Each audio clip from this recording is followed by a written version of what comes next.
Gravando.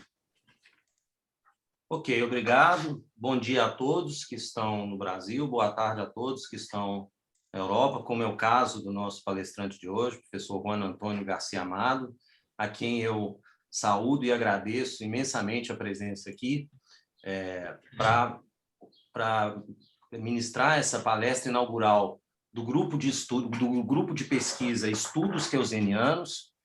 Eu vou falar rapidamente sobre o grupo, né? Nós temos aqui vários convidados, a quem eu dou também as boas-vindas.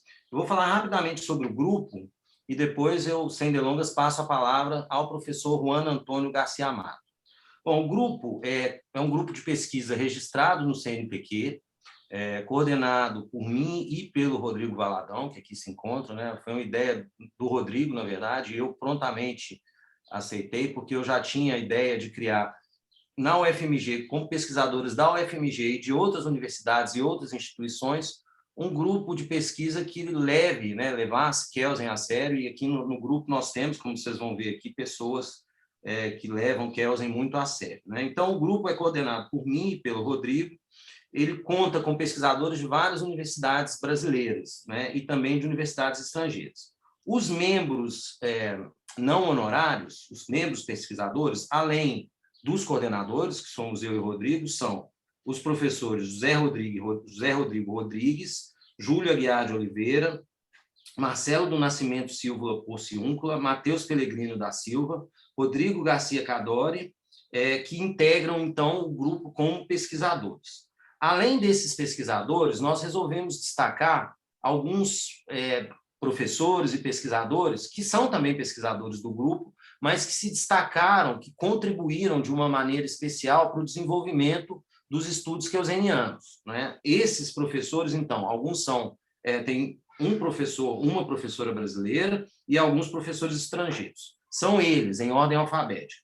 Professora Elza Maria Miranda Afonso, que é uma professora aposentada da Universidade Federal de Minas Gerais, que tem uma obra fantástica, infelizmente pouco divulgada, porque a edição está esgotada há muito tempo, que se chama O Positivismo na Epistemologia, de Hans Kelsen, e que formou gerações de pessoas que conheceram Kelsen com profundidade e seriedade, numa época em que o Kelsen era muito deturpado no Brasil. Então, a professora Elza é homenageada como a professora honorária, né, membro honorário do grupo aqui.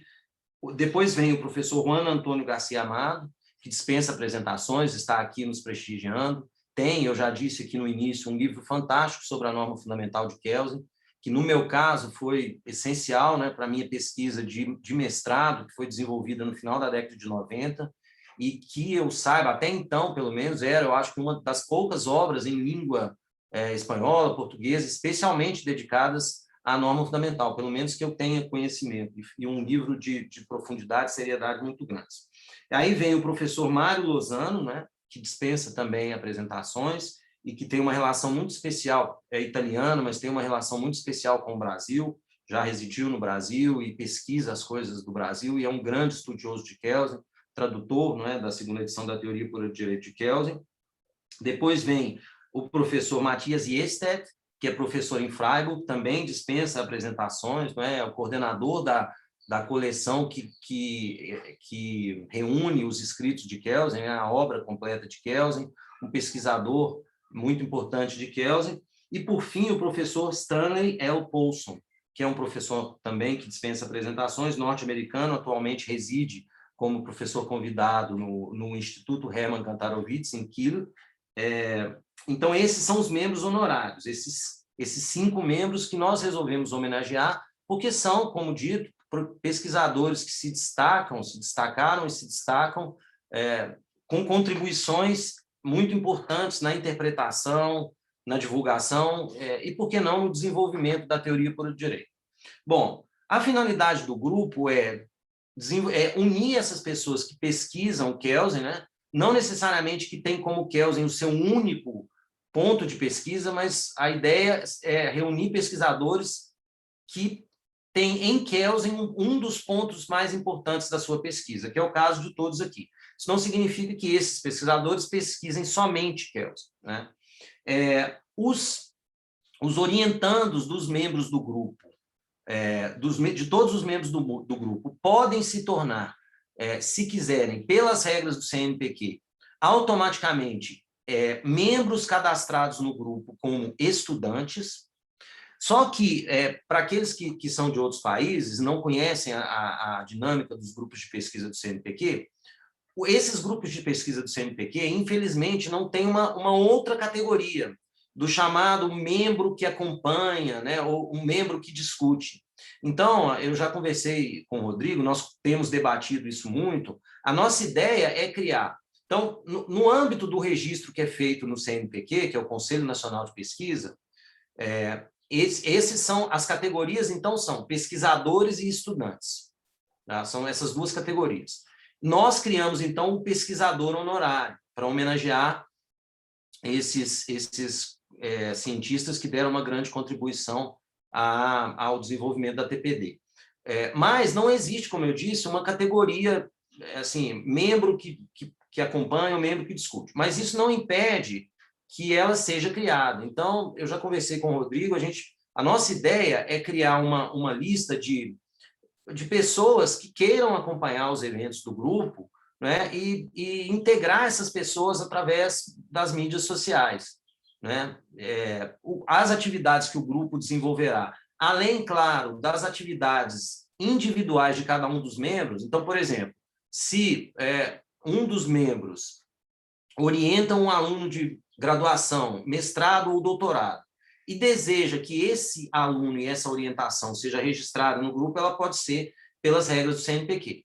Então, eu vou dar um exemplo. Eu, por exemplo, tenho um aluno atualmente na PUC Minas que vai pesquisar a recepção da teoria pura do direito no Brasil.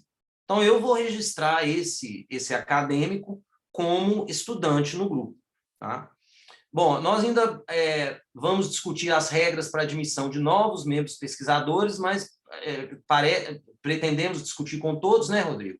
Mas a ideia central é essa, que sejam pessoas que se destacam como pesquisadores sobre a teoria pura do direito de Kelsen, não precisam ter em Kelsen o único tema de estudo, mas tem que se dedicar de maneira diferenciada a Kelsen. Bom, já falei demais, eu vou passar então a palavra para o Rodrigo de volta, para ver se ele quer adicionar alguma coisa, e para a gente, então, depois começar com a conferência do professor Juan Antônio Garcia Amado. Isso, obrigado, Alexandre. Eu vou ser brevíssimo, tá? Até para a gente, com certeza, as pessoas que estão aqui estão para ouvir o professor Juan Antônio, não a mim, e eu me incluo nessa situação. É isso. Por enquanto, eu sugiro, né, peço para quem tem interesse aí em Kelsen, basicamente acompanhar as nossas redes sociais no Facebook, no Instagram e no LinkedIn, que a gente vai colocando as novidades lá.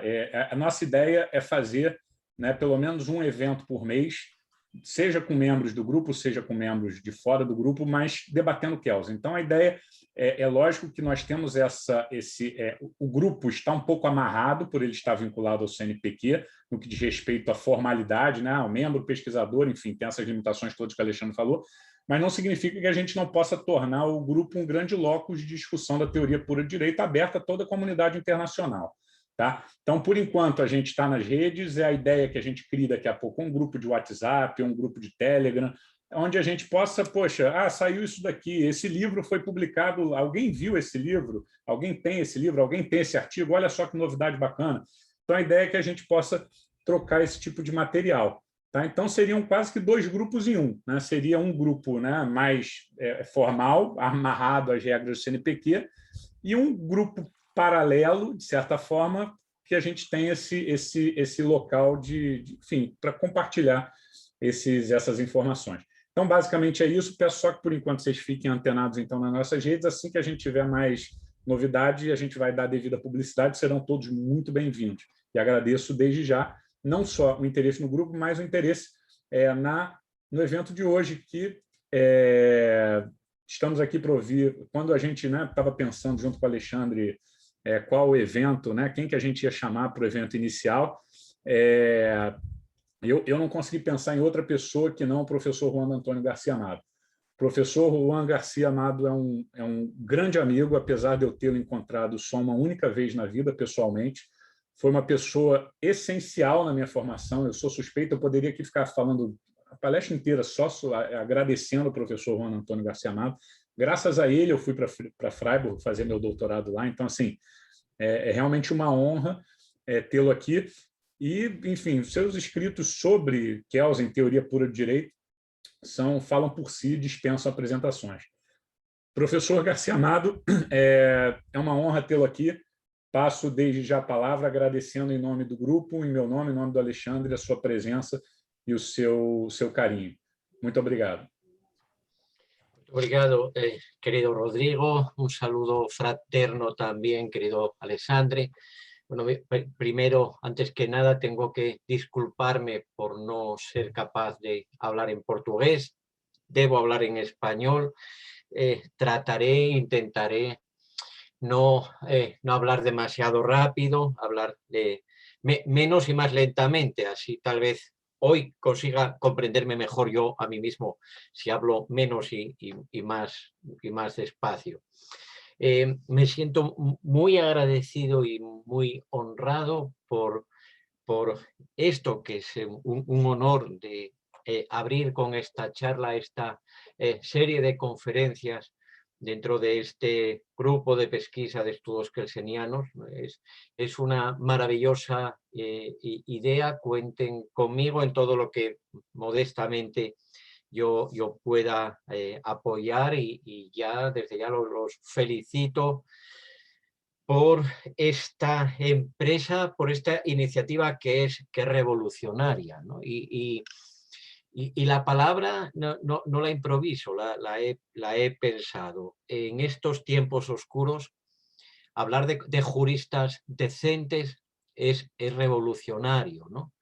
Están de moda los teóricos del derecho que son vendedores de crecepelo, que son chamanes, que son magos de la retórica vacía, y que tratan de enriquecerse haciendo pasar por sabio lo que ya sabía mi abuela, ¿no? Es decir, habría que hacer una lista extensa, una relación minuciosa de cuántas tonterías y de cuántas idioteces se escriben cada día en los libros y artículos de filosofía y teoría del derecho de nuestro tiempo.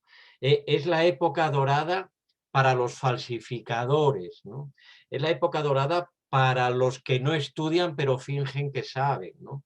Es la época dorada para los que simulan hacer teoría del derecho mientras que en realidad solo tratan de halagar al poderoso, diciéndole lo que ya decían a Hitler aquellos nazis que Rodrigo ha estudiado muy bien. La suprema fuente del derecho es la voluntad del Führer. Ese Führer en un lugar se llamará Bolsonaro, en otro lugar se llamará Pedro Sánchez, en otra parte se llamará, como quiera que se llamen, los tiranos o candidatos a tiranos de nuestro tiempo, que son legión. Y por cada tirano hay 1 millón de juristas dispuestos a entregarle el alma y el cuerpo por un poquito de poder o $100 en una conferencia. Y esa es la razón, expresada a mi manera, y me disculpo, creo que no exagero, pero se podría decir más suave. Esa es la razón por la que considero que iniciativas como esta, de este grupo de pesquisa de estudios kelsenianos, pues es revolucionario. Y es revolucionario sea uno kelseniano o no lo sea. No hace falta ser, no sé, marxista-leninista para comprender alguna revolución, ¿no?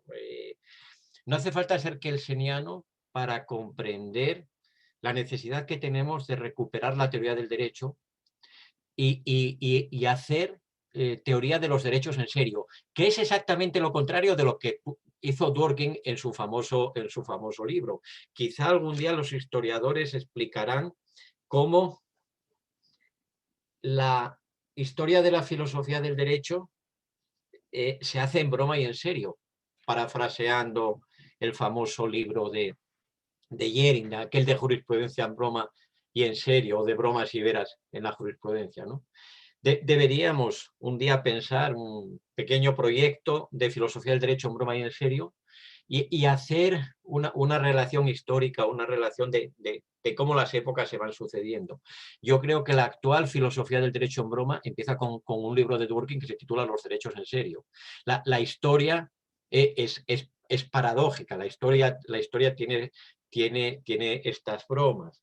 Al fin y al cabo, yo soy ateo, pero me van a permitir que use esta imagen ahora, ¿no? El diablo siempre se baña en agua bendita, ¿no? Eso me lo acabo de inventar, pero puede estar bien, ¿no?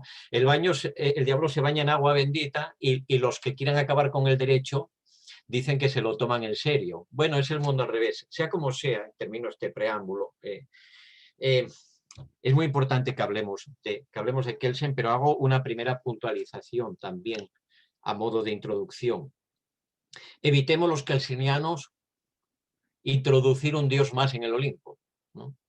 Cuando digo los kelsenianos me refiero a quienes nos tomamos la obra de Kelsen en serio y luego daré la base de esta conferencia será dar razones por las que es importante hoy en día tomarse seriamente a Kelsen. Pero no hagamos una guerra de religión.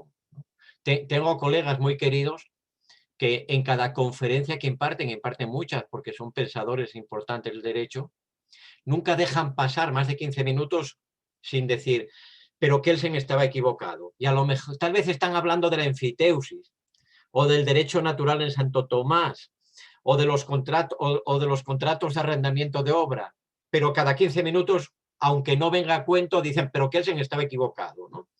Es un mantra, es una especie, es una manera de recordar que hablen lo que hablen, ellos no dejan de estar en el campo de los buenos y en ese campo que Kelsen siempre ha sido el malo.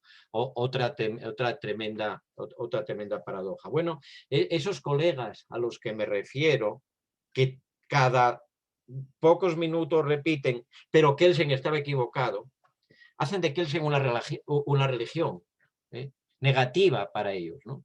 Otros la harán positiva. Bueno, yo creo profundamente en la necesidad de la teoría y la filosofía del derecho y en la necesidad del debate, de la discusión bien dura dentro de la teoría y la filosofía del derecho, ¿no?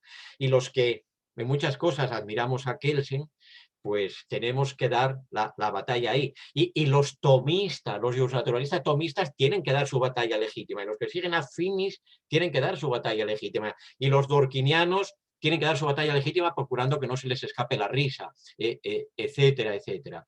Pero no hagamos de eso una religión. Esto no es la guerra entre católicos y protestantes, esto no es una nueva cruzada para eliminar al infiel, sino que es importantísimo que todos leamos y sepamos debatir. Leamos, lo primero es leer y sepamos debatir sobre los autores más importantes de nuestro tiempo o que marcaron la historia del pensamiento jurídico. Entonces, lo importante no es darle la razón a Kelsen. Lo importante es leer a Kelsen, entender lo que dijo y si acaso criticarlo, ¿no? Y lo importante no es arrodillarse y orar ante Robert Alexis, pongamos por caso. Lo importante es leer a Alexis, tratar de entenderlo y si acaso criticarlo. Esa es la actitud metodológica. Vivimos tiempos en que es revolucionario resaltar lo obvio, ¿no? Es revolucionario decirle a un profesor que enseña teoría del derecho en una universidad, sea europea o sea brasileira, decirle, hermano, usted enseña teoría, 1, y 2, la teoría que usted enseña es del derecho. Usted no tiene que hablar de pendejadas todo su maldito día, que si el bien, el mal, la vida, los animales, somos seres sentientes, venimos al mundo para el amor, tenemos un alma sensible. No joda con eso. Me disculpan y me comprenden, ¿no? Es necesario hacer una limpieza radical en las facultades de derecho. Uso una palabra fea, pero no por razones ideológicas, sino por razones de conocimiento. Usted que enseña teoría del derecho, escríbame 3 nombres de autores extranjeros sin cometer faltas de ortografía. No, solo me sé uno, pues váyase al carajo, márchese de aquí, no sea impostor, no suplante a quienes saben, gastando el tiempo para deformar a sus estudiantes, para formar esbirros que acaben dándole siempre la razón al dictador de turno en nombre de la justicia. Bueno, entonces, la primera idea, perdón por la vehemencia, era esa. Ya me calmo. La primera idea es que él en sí, pero seamos ateos, ¿no? Que él en sí, pero sin iglesia, ¿no? Que él en sí por una razón más, la segunda parte de esta introducción, porque todos somos kelsenianos. Todos somos kelsenianos, ¿en qué sentido? Y los antikelsenianos también son kelsenianos. ¿En qué sentido digo esto? Pues en el sentido en que todos tenemos mucho de marxistas, aunque abominemos de Marx. En el sentido en que todos tenemos mucho de Freud, aunque abominemos de Freud, ¿no? Uno ya piensa en, bueno, ¿desde cuándo vemos sexualidad o pulsión sexual o libido sexual en comportamientos que hace 2 siglos nadie se imaginaría como sexuales? Bueno, pues desde Freud, ¿no? Nos manchó la mirada de sexo, ¿eh? Y para bien, para entender una dimensión fundamental de la realidad. Entonces, hasta los obispos son freudianos, ¿no? Hasta el Papa posiblemente es freudiano, ¿no? Además de peronista, ¿no? Bueno, pues en ese sentido, todos somos kelsenianos también, ¿no? Y todos somos kelsenianos como todos somos marxistas, ¿no? ¿Quién no da por obvia la idea de que la economía determina o influye sobre eso que los marxistas llaman la superestructura de la sociedad, ¿no? ¿Quién no piensa que una parte de la cultura, en el sentido estricto o amplio de la palabra, está determinada e influida por relaciones económicas e intereses económicos? ¿Quién no cree que los medios de comunicación fomentan una ideología como mala conciencia al servicio de los grupos dominantes, sean estos los que sean? Bueno, esto que acabo de decir hoy nos parecen ideas extraordinariamente simples, obvias, triviales, pero sin Marx probablemente no las tendríamos en nuestra cabeza. Bueno, ¿quién no piensa que la Constitución está por encima de la ley? ¿Quién no piensa que la ley está por encima de las normas de rango reglamentario? ¿Quién no ve una pirámide cuando piensa en el derecho, ¿no? ¿Quién no ve un orden jerárquico dentro del cual las relaciones entre los componentes de ese orden o sistema tienen una fuerte dimensión formal y procedimental? Bueno, la lucha, fíjese qué curioso es esto. Adelanto una hipótesis para una posible investigación, ¿no?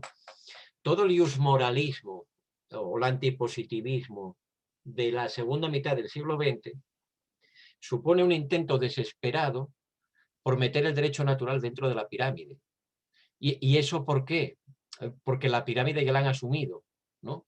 Entonces, el cambio, no sé si sutil o fuerte, que ha existido en el derecho constitucional y la filosofía del derecho de los últimos 70 años, por lo menos, consiste en que una vez que todos ya asumieron que el derecho es un orden piramidal y jerárquico, la batalla ya no es decir, aquí está el derecho positivo, que será piramidal o jerárquico o como quiera, pero que solo es derecho positivo, y allá afuera está la moral verdadera o está el derecho natural, etc. La batalla ya no es esa. La lucha, la pelea, la guerra es por decir, aquí está la pirámide y en la cima, en lo más alto de la pirámide, está la moral verdadera, ¿no? Y por eso el control de constitucionalidad tiene que ser el control de moralidad. Y por eso el control de constitucionalidad ya no se hace comparando reglas infraconstitucionales con reglas constitucionales, sino reglas con principios. Los principios de Alexis son el caballo de Troya del iusnaturalismo para invadir la pirámide, no para negarla, sino para invadirla y ocupar su cima. Entonces, podríamos decir, jugando, con ánimo lúdico, que Kelsen se ha realizado, Kelsen ha tenido su mayor victoria simbólica a través de sus enemigos, a través de todo ese constitucionalismo alemán de la posguerra alemana, que Rodrigo también ha estudiado muy bien, y que en lugar de decir, o expreso lo mismo de otra manera, en lugar de decir aquí está el derecho positivo con la constitución positiva en la cabeza, y aquí está la moral o el derecho natural, y dieron ese paso revolucionario, Günter Dürig, o el Tribunal Constitucional alemán, en el caso Lüth, dieron ese paso revolucionario de afirmar la Constitución es un orden objetivo de valores. Y esos valores tienen Australungswirkung, tienen efecto de irradiación, ¿no? Colonizaron el iusmoralismo actual con su final en el neoconstitucionalismo. Es colonización del territorio kelseniano, no es negación del territorio kelseniano. Entonces, al colonizar a Kelsen, en realidad, primero reconocen que Kelsen tenía razón y luego impiden que se diga. O sea, explican cómo la única descripción posible del derecho era kelseniana, pero le cambian los contenidos a esa descripción para que coincidan con los de su ideología y con la ideología, sobre todo, de aquellos que a esos profesores les pagan, les compran el alma, el cuerpo y hasta el sexo. Bueno, entonces todos somos kelsenianos, esa es la segunda. Y Kelsen, la tercera, digamos, modesta recomendación sería que Kelsen, por lo que acabo de decir, es un punto de partida ineludible en el estudio del derecho, pero no es, la teoría de Kelsen no es palabra de Dios, no es la Biblia. Será teoría pura del derecho, pero no es teoría pura de Dios, ¿no? Y entonces, no, ¿por qué no vamos a pensar que hay bastantes, tal vez muchos elementos, componentes, contenidos de la teoría del derecho de Kelsen que se quedaron viejos o que no fueron suficientemente pensados o que simplemente ya no nos sirven, ¿no? Mencionaré solamente dos, pero pueden ser muchos más, ¿no? Es decir, si somos kelsenianos, este es el lema, si somos kelsenianos, no hagamos lo que Kelsen no haría, rendir un culto irracional a los textos de Kelsen. Asumámoslos, estudiémoslos y veamos en qué conviene superarlos o en qué se mantienen insuperables. Y digo, dos cuestiones en las que me parece que Kelsen se nos quedó viejito. Una, la que amablemente nombraba Alexandre antes, y es el tema de la norma hipotética fundamental, ¿no?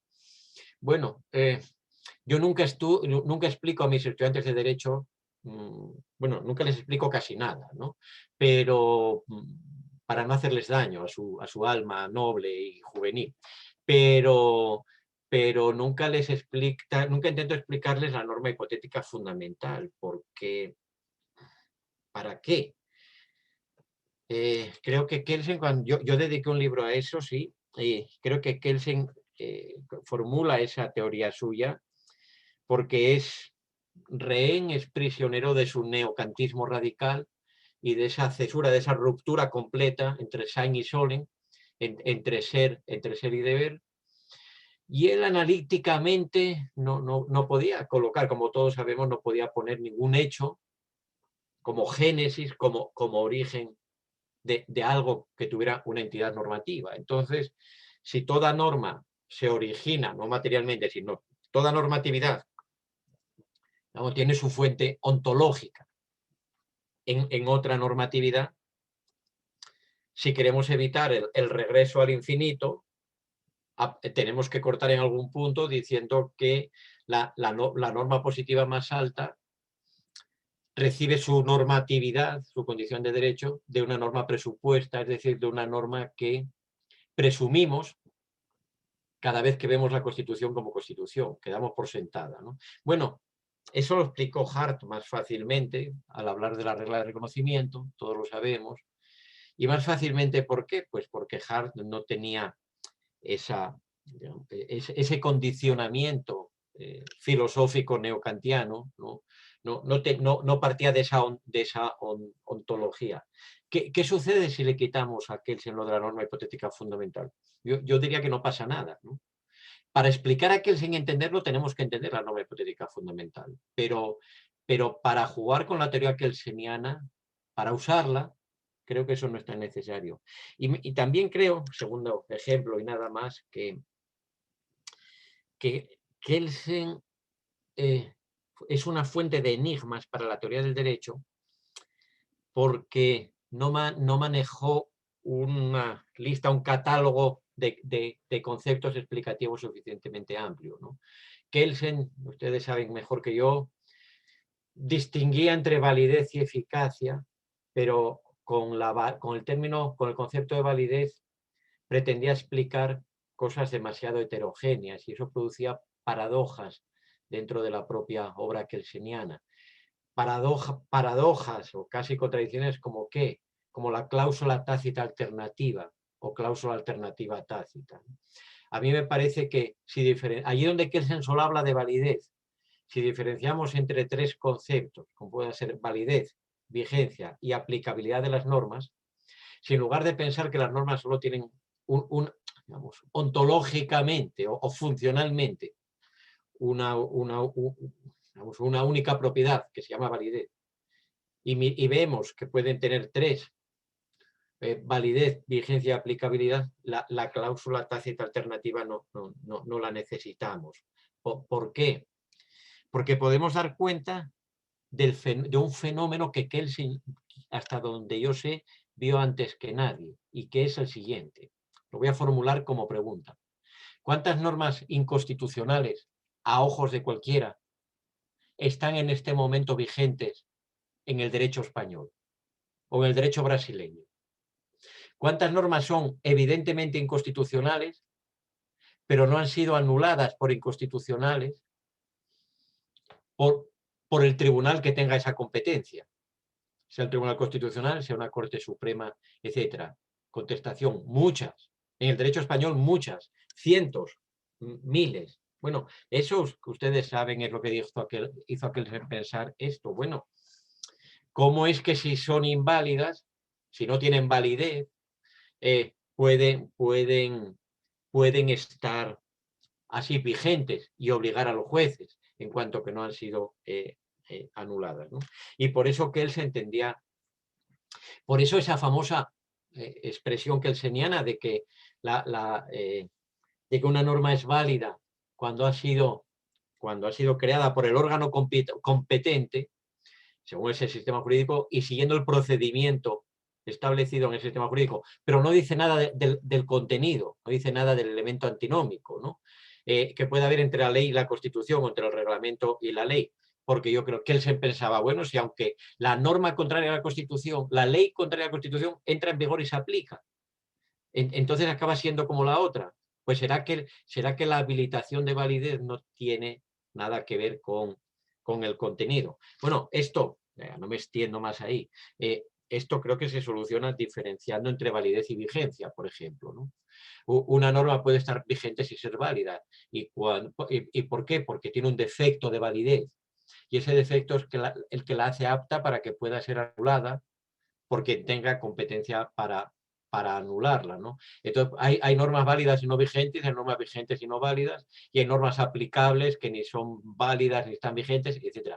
Es necesario jugar, pienso, con esas tres categorías. Bueno, pero esto era, y termino la introducción y acelero un poco, eso eran, digamos, las declaraciones a modo de introducción. Uno, que el kelsenianismo sí, pero ateo, sin religión, sin hacer de Kelsen un nuevo Dios.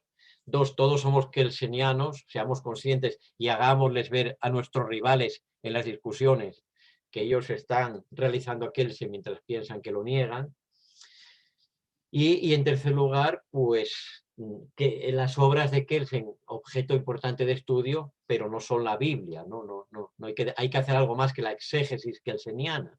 Conviene hacer también crítica kelseniana. Bueno, y después de esto yo entro un poquito más en el fondo y explico lo que me parece lo que yo opino, yo pienso, que son cuatro clases de razones para leer hoy a Kelsen. 4 razones por las que Kelsen es hoy muy importante. Serían razones políticas, razones morales, razones científico-jurídicas o de ciencia jurídica y razones históricas. Voy a desarrollar un poquito cada uno de estos apartados. Razones políticas por las que es muy importante leer a Kelsen. Justo ahora, en los años 20 del siglo XXI. Bueno, porque ha vuelto el populismo, porque regresa el fascismo, porque otra vez izquierdas y derechas, derechas y izquierdas le quieren hacer esa pinza a la democracia, porque el Estado constitucional, democrático y social de derecho tiene muchos y muy poderosos enemigos. Voy a decir algo ahora muy pesimista, que antes de 10 años van a acabar con él, en casi todo el mundo conocido, al menos en los países latinos, por ejemplo, el suyo y el mío, ¿no? Deseo firmemente equivocarme, no, aprovechemos para hablar de Kelsen en días como hoy, porque creo que dentro de 10 años será delito, estará prohibido o llevará por lo menos sanción administrativa. Y aquí planteo, formulo una tesis así un poco provocativamente, ¿no? No todos los populismos, no todos los antikelsenianos, pero no todos los antikelsenianos son populistas, pero todos los populistas son antikelsenianos. Bueno, son antikelsenianos todos los populistas no analfabetos. Son antikelsenianos todos los populistas que saben que Kelsen se escribe con K. La mayor parte de los populistas brasileños y españoles son analfabetos. Si le pasa a usted un test a un burro y a un ministro español, o me temo que brasileño, gana el burro, el asno, seguro. Son analfabetos anómicos. Son un cruce entre sapo y anchoa, ¿no? Pero olvidémonos de estos, que son excrescencias de nuestro sistema político, ¿no? Entre los populistas medianamente alfabetizados, ellos son todos antikelsenianos, y entonces, aunque no todos los antikelsenianos sean populistas, ¿no? Y esa es una razón para leer a Kelsen, porque renace hay una pregunta que nunca desapareció, y que quizás sea la mejor pregunta sobre Kelsen. Yo creo que sería esta. ¿Por qué todos lo odian? ¿Por qué lo odian tanto y por qué lo odian tantos? ¿Por qué tantos odian tanto a Kelsen? Esa es la pregunta. Y hay otra pregunta más. ¿Podríamos hacer el catálogo? ¿Quiénes son esos que tanto lo odian? ¿Podríamos hacer el catálogo de sus ideologías y su acción política?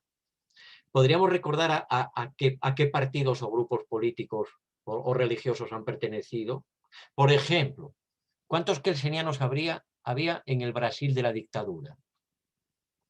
Yo puedo contestar la misma pregunta para mi país. ¿Cuántos kelsenianos había en las universidades? ¿Cuántos kelsenianos enseñaban o defendían el positivismo normativista kelseniano en los 40 años que duró la dictadura de Franco? No más de 40 años. ¿Cuántos? La respuesta la sabemos, ¿verdad? 0, ni uno. ¿Cuántos antikelsenianos? Pero no antikelsenianos y más, sino ¿cuántos profesores en la dictadura, en cualquier dictadura? Brasil, Argentina, Franco, Uruguay, Paraguay, Chile. ¿Cuántos profesores y políticos dijeron que Kelsen era el demonio? ¿Cuántos? Respuestas sabidas, evidentes. Tercera pregunta sobre Kelsen. ¿Por qué lo evidente se vuelve revolucionario? O sea, ¿por qué resulta que es rupturista, radicalmente rupturista, explicar a un muchachito español de hoy que en la época de Franco, en España, de la dictadura, no había ningún kelseniano porque los expulsaban? Eran todos antikelsenianos y usmoralistas. Y razonaban todos con principios y decían todos que ya no vivíamos en el estado de la legalidad, sino en el estado de la justicia. ¿Por qué? Porque es revolucionario recordar eso hoy, ¿no?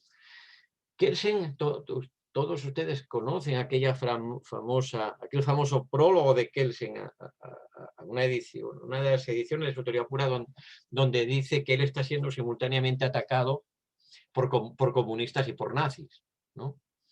Que los dos extremos lo detestan. Entonces, ¿por qué es interesante estudiar a Kelsen? Un autor, búsqueme más autores de su tiempo que criticaran no solo jurídicamente, sino políticamente y moralmente, a la vez al nazismo y al bolchevismo, al comunismo soviético, ¿no? No hay más. Bueno, entonces, ¿con eso qué se consiguió? ¿Qué consiguió Kelsen? Algo que perdura hasta hoy, ¿no?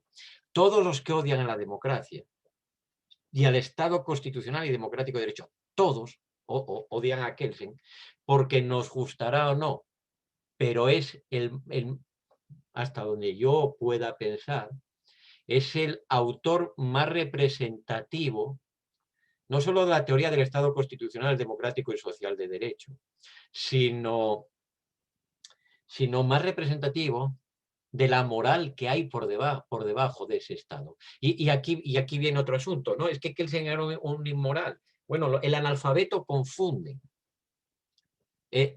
Confunde la metaética con la misa, ¿no? Confunde la metaética con la fe. Entonces dice, un relativista moral es un tipo que no tiene moral.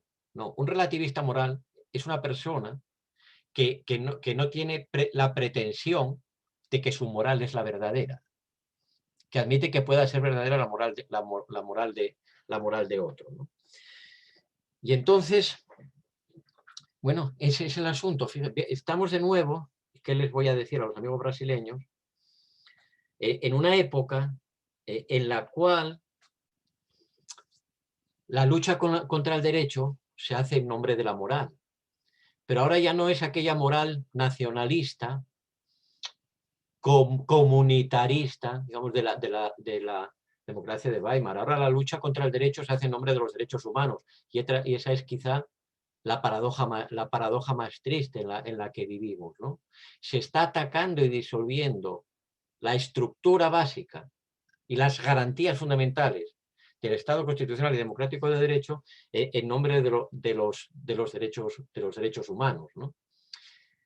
Sin querer ver que no hay cómo proteger los derechos humanos y los intereses básicos de cada persona, llamémoslo como llamemos, no hay cómo proteger esos derechos si no es con la garantía de la ley y si no es con el tipo de garantías formales y jurídicas que ofrece precisamente el Estado de Derecho, que es un Estado de Derecho que se llama así porque no es ni el Estado de la religión, ni el Estado de la moral, ni el Estado de la virtud, ni el Estado de los buenos, ni el Estado de las ideologías, sino que es el Estado de Derecho que es, en la historia, el único que ha igualado a las personas en cuanto ciudadanos abstractos, cuyos derechos en concreto valen lo mismo, sea uno quien sea, viva uno donde vive y viva uno como viva, ¿no? Entonces, bueno, esas son las razones políticas para volver a Kelsen, no para imitarlo o copiarlo, sino que necesitamos que vuelva a haber teoría del derecho en lugar de teología del derecho, ¿no? Actualmente vivimos una teología en la sociedad en general, y yo diría que en la filosofía del derecho, vivimos una teología sin Dios. Usted busque el iusnaturalismo que imperaba en Alemania en los años 50 o 60, quítele a Dios las veces en que aparezca, y tenemos lo mismo, tenemos la misma teoría que domina hoy en España o en Brasil o en tantos países de Latinoamérica, ¿no? Ese radical intento por eliminar estructuras jurídicas que en realidad son obstáculos al poder, sea el poder de las iglesias, sea el poder de los partidos, sea el poder de los grupos económicos, o sea al poder de los Napoleones de turno, ¿no? llámese ese Napoleón Bolsonaro o llámese Pedro Sánchez en mi país. Les estorba el derecho porque el día que consigan convencer a la sociedad de que no hace falta votar, confíen en mí, que yo les traigo la justicia, ese día su poder será perpetuo y además renacerá la monarquía porque transmitirán su poder a sus hijos y estos a sus hijos y volverá a haber dinastías, la dinastía de los Bolsonaro o la dinastía de los Sánchez. Y fíjense que estoy hablando de un populismo de derechas y un populismo de izquierdas porque para mí son absolutamente intercambiables. Los mismos perros con distintos collares, ¿no? Y antikelsenianos, por necesidad y por definición. Porque hablar de Kelsen es hablar del valor de la norma para los ciudadanos, ¿no? Y es hablar de que la Constitución es norma y no mera moral, y no religión, y no una colección de principios para dummies, ¿no? Que la Constitución es norma y es derecho, y que el control de constitucionalidad, que como sabemos, en cuanto a control concentrado, se lo inventó Kelsen, todos lo sabemos, bueno, que el control de constitucionalidad es control de la compatibilidad entre enunciados normativos, no control de la compatibilidad entre lo que diga una ley y lo que nos mande Dios, o lo que nos dicte la conciencia moral, o lo que cualquier magistrado moral constitucional que le rinde pleitesía a un dictador analfabeto piense que es la moral constitucional. Kelsen, yo estaba pensando, apunté, aquí estoy mirando una imagen para tratar de explicar mejor esto y paso al punto siguiente.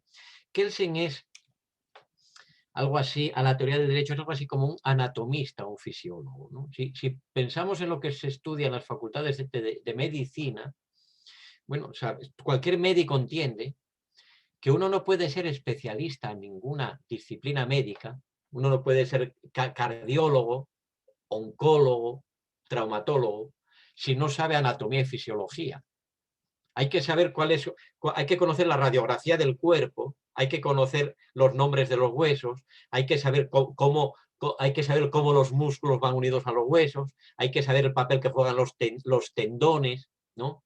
Para entender cómo funciona el organismo entero. Y luego hay que ir a partes más pequeñas, ¿no? Bueno, esa es la relación de una teoría del derecho del estilo de la de Kelsen con el derecho. La mayor parte de nuestros profesores de derecho, hablo ahora, solo me atrevo a hablar de los españoles, enseñan derecho sin saber ni anatomía ni fisiología de lo jurídico. Enseñan derecho civil sin saber nada de derecho.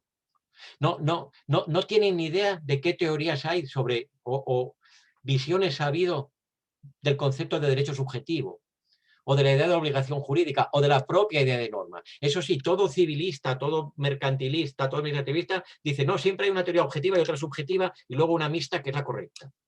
Bueno, esa es la forma trivial de fingir que se sabe teoría cuando no se sabe nada, ¿no? Entonces, pero seguimos con nuestras dudas. Si Kelsen es el que enseña, mejor o peor, pero si Kelsen ha hecho aportaciones tan importantes a la anatomía o la fisiología de lo jurídico, ¿por qué odiamos a Kelsen? ¿Por qué lo detestan? Bueno, pues porque a esos otros juristas, a esos otros profesores, en realidad no les interesa el cuerpo, les interesa el alma.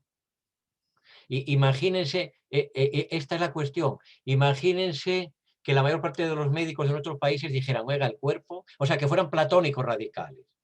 Dijeran, lo único auténtico del ser humano es el alma, que es está en contacto con el ser real de las cosas, que es el ser ideal. Lo único auténtico es el alma. Entonces, ¿qué sentido tiene? Y lo único auténtico del ser humano, y esto también está arraigado en nuestra cultura judaico-cristiana, lo que más importa del ser humano es el alma. Entonces yo no quiero que me expliquen los huesos, las extremidades, el corazón, la circulación de la sangre. Yo quiero que me hablen del alma, de la virtud y de Dios, ¿no? Bueno, eso en medicina ya no tiene sentido, ¿verdad? Porque cuando vamos al médico porque nos duele el corazón, queremos que nos haga un electrocardiograma. No queremos que nos diga frases bonitas del tipo, el corazón es aquella parte del cuerpo con la que nosotros nos amamos, hermano, ¿no? Y cuando late tu corazón está Dios en él moviéndose por mí. Oiga, no joda, que es que me duele, ¿no? Bueno, pregunta, ¿y si eso no vale para la medicina, por qué sigue valiendo para el derecho? ¿Por qué el derecho sigue siendo eso? ¿Por qué cada vez más profesores brasileños o españoles, cuando explican derecho civil, dicen que no importa lo que diga la ley y no importa qué signifique derecho subjetivo o no significa procesal, qué significa, cuáles son las teorías de la acción o del proceso, que lo que importa es argumentar para la justicia? O sea, el corazón de la norma late por ti, hermano. No joda, aunque sea español malo y feo, adopten o traduzcan al portugués esta expresión, no joda, ¿no? Que aquí hemos venido a hablar de derecho, que la sección del espiritismo y la ouija es en la otra puerta, hermano, usted se confundió de puerta, que esto es de juristas, no de chamanes, ¿no? Bueno, entonces reivindicar a Kelsen y a esa teoría del derecho es lo mismo que reivindicar, defender para el derecho lo que para la medicina es la anatomía y la fisiología. Una manera discutible y mejorable siempre de describir las estructuras y los conceptos con la que pensamos y aplicamos lo jurídico.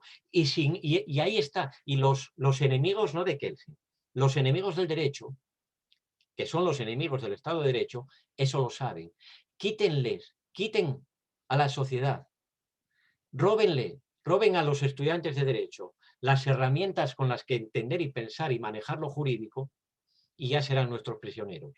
Y ya solo hablarán de que mi corazón late por ti, hermano, y en el amor hemos de encontrarnos, ¿no? Volvamos, denunciemos la metafísica, que no es inocente, porque tampoco a los que cultivan esta especie de religiosidad jurídica posmoderna, tampoco los mueve el idealismo, ni la fe, los mueve el interés de su amo. Ellos trabajan para su amo y su amo es el que paga, ¿no? Y les pagan para que no piensen y no se engañen. Bueno, entonces, razones políticas, para volver a Kelsen, razones morales. Los positivistas hablamos de moral, ¿cómo así? Si nos está oyendo algún antipositivista, dirá, y ahora profesor García Amado se pone a hablar de moral. ¡Qué descaro! La moral es nuestra, ¿no? Eso es cuando mi suegra, que es muy religiosa, me dice que no hable de Dios, que si no tengo fe, ¿cómo voy a hablar de Dios? Si yo nombro a Dios o porque creo en Él y tengo fe, y si no, no puedo ni nombrarlo, porque cada vez que lo nombro estoy diciendo que existe. Los positivistas somos tan morales como cualquiera. Es más, somos personas que cultivamos una moral que no es la moral de Dostoyevsky. Nosotros creemos que aunque Dios no exista, no todo está permitido, ¿no? Y que no hace falta la trascendencia para poder cultivar una ética bien estricta desde la inmanencia, ¿no? Y se puede ser positivista jurídico y objetivista moral. Y se puede ser también positivista jurídico y relativista moral o relativista ético, como Kelsen. Pero aquí la paradoja, siempre me gusta resaltar paradoja, la paradoja que tenemos que ser capaces de transmitir a nuestros estudiantes es la siguiente. Mediante preguntas. A ustedes, queridos estudiantes, les podemos decir, a ustedes, queridos estudiantes, ¿a ustedes les gusta la democracia? ¿Creen que es un buen invento?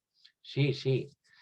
¿Por qué? Porque en democracia, tal vez porque en democracia pueden vivir en libertad, convivir personas que piensan muy diferente, que tienen muy distintas ideas del bien, de la vida buena, de la virtud, de la realización personal. Sí, sí, por eso. ¿Ustedes creen que entonces el valor de la democracia va unido a un valor de la Constitución, de esos sistemas jurídicos que nos reconocen y nos garantizan esos derechos, mi derecho, ahora ya derecho jurídico, de pensar como quiera, de hablar como desee, acostarme con quien más me guste, de viajar a donde me apetezca, etcétera. ¿Ustedes creen que ese es el gran valor? Sí, pues ahora han caído en mi trampa. Ahora búsqueme en la literatura del siglo XX un autor que mejor haya defendido la idea de democracia como sistema de convivencia de los diferentes.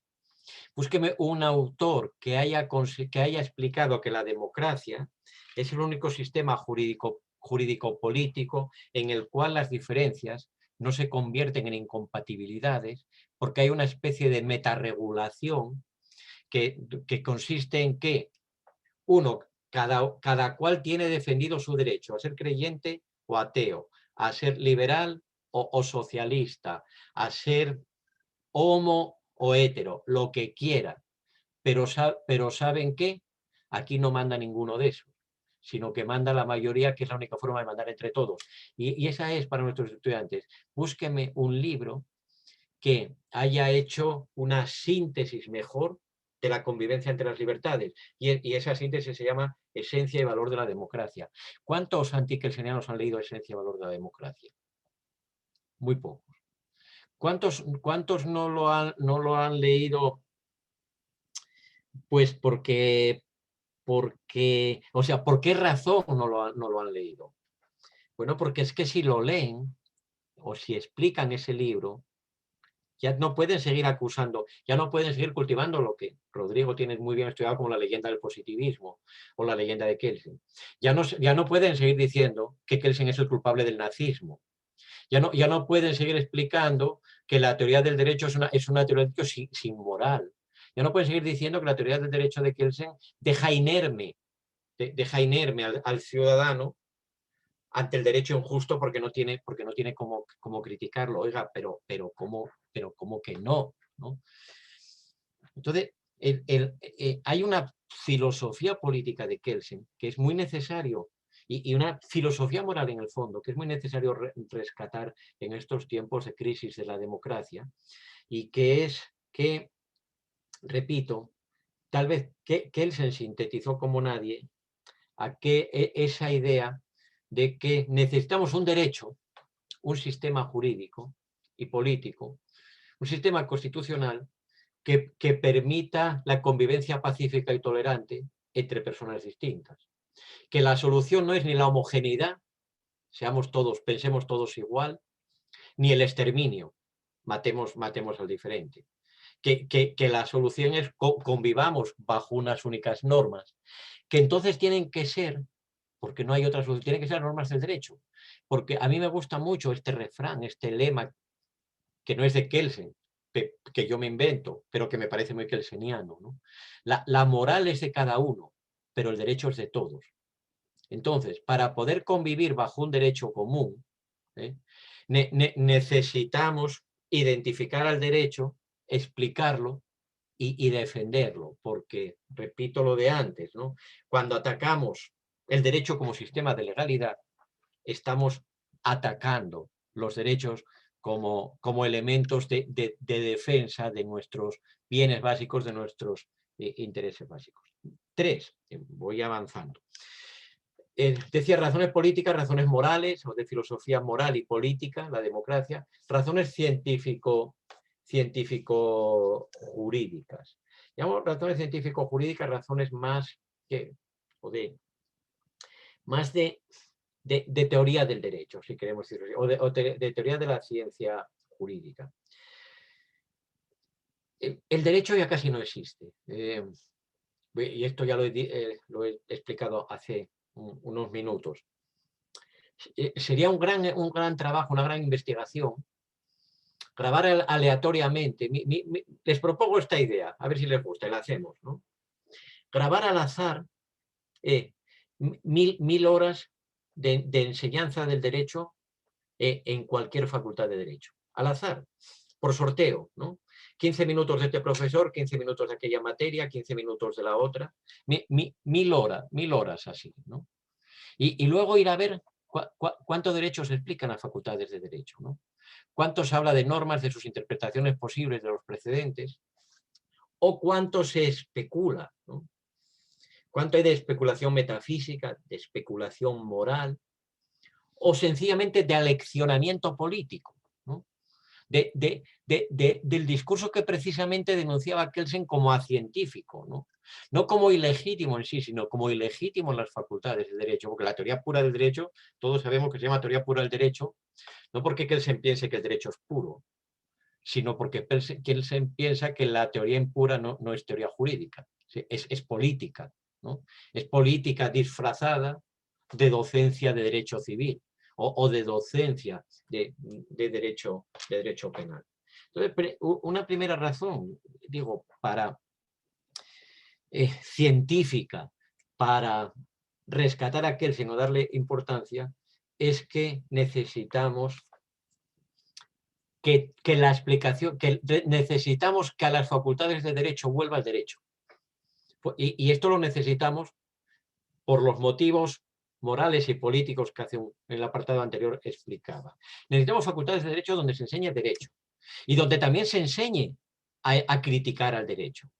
Pero primero usted lo identifica, usted posee las herramientas para saber qué es derecho y por qué, y con qué límites, y después usted hace su lucha política, usted hace su revolución, usted se pasa la guerrilla, usted hace lo que quiera, pero primero identifíqueme el objeto, no me lo tergiverse, no me haga juegos de manos diciendo que la paloma de la moral siempre estuvo en la chistera, en el sombrero. No, es el sombrero del derecho y usted tiene que identificar el derecho, ¿no?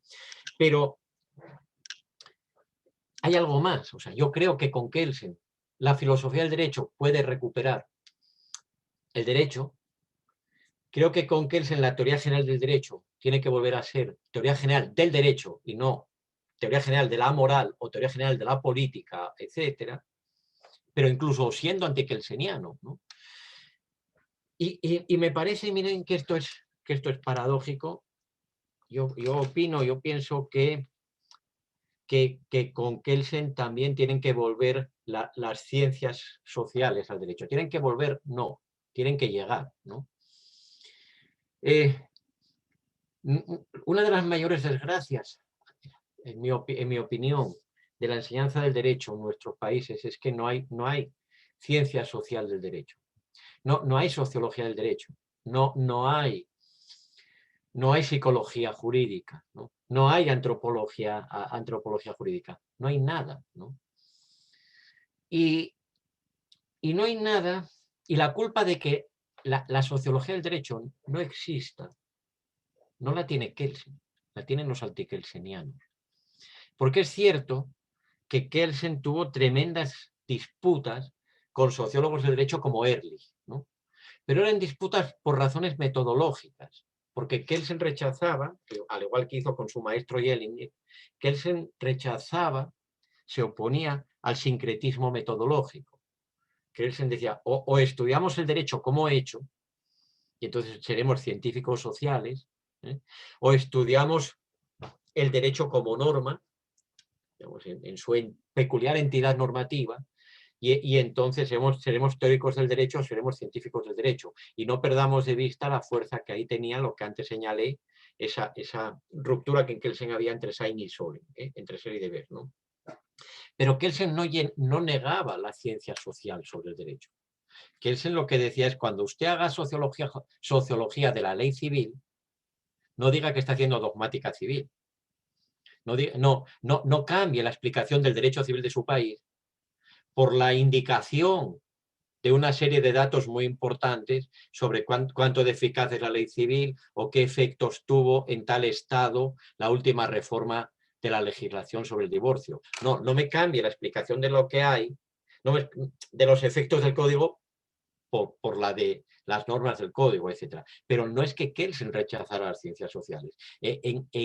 Va de suyo en Kelsen. Es evidente que con su neocantismo que cada ciencia constituye su objeto y un mismo objeto, el derecho, puede ser estudiado por ciencias muy distintas, aprehendiéndolo, captándolo cada una según su peculiar enfoque, constituyéndolo cada una según la metodología y la perspectiva propia de esa ciencia.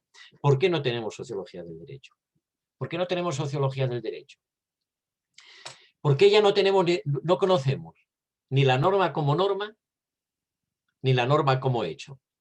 Ya no conocemos ni el derecho de familia, ni los efectos de las normas de derecho de familia sobre nuestras sociedades, entre otras cosas. No tenemos sociología de la judicatura, no tenemos sociología de la eficacia ni de la eficiencia de las normas, no tenemos ninguna ciencia social. Y aquí el brasileño podrá decir, permítame este atrevimiento, oiga, ¿cómo que no? Nosotros en Brasil tenemos teoría crítica del derecho y tenemos pluralismo jurídico y tenemos en Santa Catarina unos profesores que hacen eso. Y yo les diré, es lo que les estoy explicando. Por eso no tienen derecho. Porque su sociología del derecho tampoco es sociología del derecho. Porque hacen lo mismo que los moralistas. No estudian aquí empíricamente el derecho que es, sino el derecho que sueñan. Y por tanto, hacen lo mismo que los naturalistas. Rechazan el derecho positivo. Los moralistas rechazan el derecho positivo por ideología, porque ellos quieren imponer la ley de Dios como única ley. Pero la sociología crítica del derecho rechaza el derecho positivo por pereza, para no tener que estudiarlo. Porque es mucho más fácil decir que el derecho es un instrumento de opresión. Oiga, eso ya lo sabía mi abuela. No, que el derecho es coactivo, ¿no? Pues ¿cómo va a ser? ¿Te va a dar placer en tu parte sexual o qué? ¿No? Entonces, la teoría crítica del derecho es la segunda negación del derecho. La primera es la del iusmoralismo y la segunda es la de la falsa sociología del derecho, que no es análisis empírico del derecho y de los efectos de las normas, sino que es moralina y discurso vacío. Y con un reparto del territorio maravilloso. Miren cómo hagamos un mapa. Acá está el derecho. El derecho, como institución, es criticado de un modo estructuralmente idéntico por la derecha y por la izquierda, por los conservadores y por los, llamémoslos, revolucionarios. ¿Qué dice la derecha? No, pues que la verdadera ley es la ley natural y que en últimas todo descansa en Dios o en el orden de la creación o en el orden necesario del ser o en la naturaleza de las cosas. Niegan el derecho. ¿Qué dice la izquierda? No, pues que el derecho que vemos en los códigos o en la ley no es el verdadero derecho, que el verdadero derecho está en el sentir del pueblo, en las normas que rigen la vida colectiva o en los ideales de vida plena en un paraíso, ¿no? Desde perspectivas políticas opuestas o con intenciones políticas opuestas, estructuralmente hacen lo mismo unos y otros. Negar lo jurídico. Y al negar lo jurídico se niega el único instrumento verdadero de reforma social, que es la ley manejada por las mayorías para defender los bienes más importantes de esas minorías. Pero yo diría que, fíjense, me siento más cercano de los iusmoralistas que de los teóricos críticos del derecho. Porque los iusmoralistas por lo menos han estudiado teología. Al menos ellos son teólogos. Y es jodido estudiar tanta teología, ¿no? Pero los teóricos críticos del derecho no han estudiado nada. Han leído un resumen de Foucault. Pero no han leído a Foucault, han leído un resumen de Foucault. En una mala traducción, seguramente. De modo que si vemos ese territorio, ¿qué es lo que están haciendo todos esos antikelsenianos? Y pregúntenle a un falso sociólogo crítico del derecho y al más radical iusmoralista de Brasil, pregunten, díganme ustedes, el uno y el otro, ¿quién fue el jurista más dañino del siglo XX? Le van a decir los dos. Le van a decir Kelsen. Los conservadores atacan a Kelsen por demócrata, pero ¿alguien me puede explicar por qué atacan a Kelsen los llamados teóricos críticos del derecho? ¿Por qué los teóricos críticos del derecho atacan a ese Kelsen que tuvo tremendas discusiones, por ejemplo, con Hayek? Bueno, pues porque no saben, evidentemente, los teóricos críticos del derecho no saben que Kelsen discutió con Hayek, ¿no? Probablemente, todo tiene excepciones. Quizá alguno lo sepa y disimule. Tal vez alguno lo sabe y no lo dice. Bueno, de modo que, repito y voy terminando, hay razones científicas para estudiar a Kelsen en las facultades de Derecho, y es que necesitamos renovar el derecho. O sea, necesitamos hacer un nuevo derecho, necesitamos intentar una vez más, enésimo intento, todos los hasta ahora han sido frustrantes y frustrados.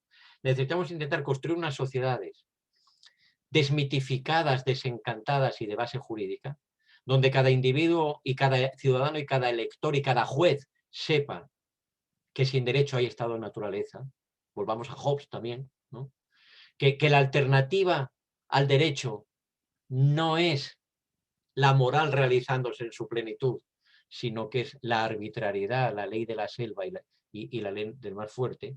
Necesitamos el derecho, pero el derecho no es que haya que reinventarlo, hay que reestudiarlo, hay que reconstruirlo científicamente, ¿no? Hay que reconstruirlo al nivel del imaginario colectivo. Hay que volver a colocar al derecho donde él realmente vive, que es donde vive la Constitución, la verdadera Constitución, que es en la cabeza del profesor, en la cabeza del juez, en la cabeza del funcionario. Hay que sacar de esa cabeza los viejos mitos y hay que volver a poner el derecho en la cabeza del jurista de izquierdas y del de derechas, ¿no? Porque es la herramienta con la que, desde la que y para la que podemos dialogar dentro, como nos enseñó Kelsen, aún en nuestra maravillosa diversidad. Bueno, y por último, ya, si termino ahí, yo diría razones históricas para estudiar a Kelsen, ¿no? He dicho razones políticas, morales, científico-jurídicas e históricas. ¿Y cuáles razones históricas? Aquí seré muy breve, ¿no? Es donde más me gustaría extenderme, pero donde menos necesario es. ¿Por qué es importante desde el punto de vista de la historia del derecho explicar a Kelsen? Bueno, para que no se repita la historia. Tenemos que estudiar a Kelsen para que la historia no se repita. ¿Cuál historia? En 2019 celebramos el centenario de la Constitución de Weimar, para que no se repita esa historia, ¿no? Para que no se repita la historia de magníficos proyectos jurídico-políticos, de constituciones que son maravillosas sobre el papel y en la intención de sus autores, pero que perecen, que mueren por la deslealtad de sus hermeneutas, por la deslealtad de sus intérpretes. A las constituciones las matan los profesores. Esto es una tesis muy radical que también planteo como hipótesis. A las constituciones, bueno, a veces hay un golpe de Estado, sí, no pretendo negar eso. A la Constitución española del 31 la mató el golpe de Estado de Franco, cierto. Pero yo diría que hoy en día, bueno, en muchos casos a lo largo del siglo XX, a las constituciones las han matado también los profesores. ¿Cuáles profesores? Esos profesores que las detestan y ninguna historia mejor para eso que la historia del constitucionalismo de Weimar, donde con la excepción pues, de Kelsen, de Thoma, de Anschutz, ¿y cuál más? Entre los constitucionalistas, ninguno más, probablemente. Todos los que enseñaban derecho constitucional en todas las facultades de derecho alemanas de aquel tiempo, odiaban la Constitución de Weimar, la odiaban por parlamentaria, ¿no? La odiaban por democrática, la odiaban por ser un intento todavía un poco primitivo de dar inmunidades a los ciudadanos frente al Estado, papá Estado, Dios Estado, ¿no? Entonces, ninguna constitución sobrevive a los profesores de derecho constitucional, ¿no? El mayor poder.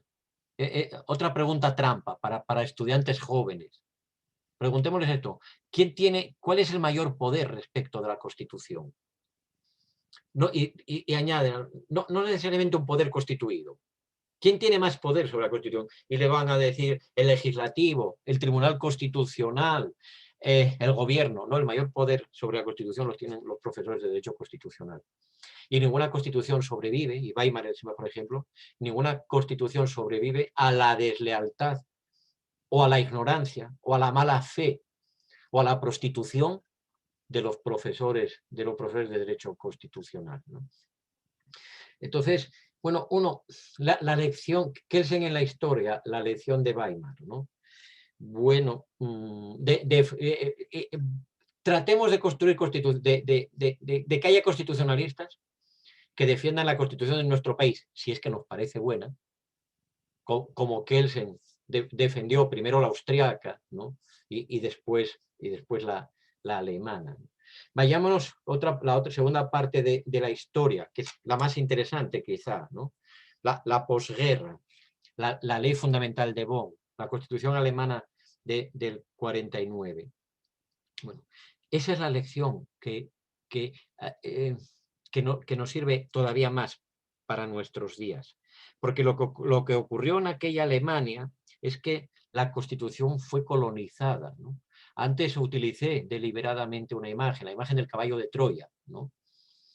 En los años, desde fines de los años 50, fines de los años 60, 70, cuando a Kelsen no se le citaban, ningún constitucionalista alemán citaba a Kelsen, hasta que, como Rodrigo ha estudiado muy bien, de nuevo, Horst Dreyer en su tesis doctoral lo recupera en los años 80.